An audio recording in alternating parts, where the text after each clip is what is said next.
when the Chris Angel show starts. It looks badass though.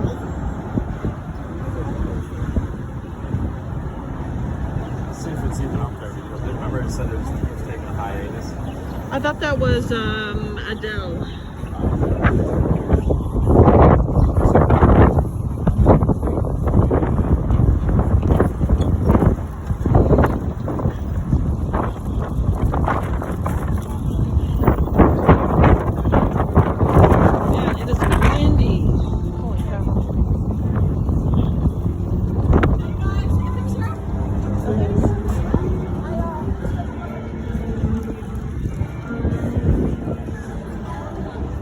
Bellagio's pretty.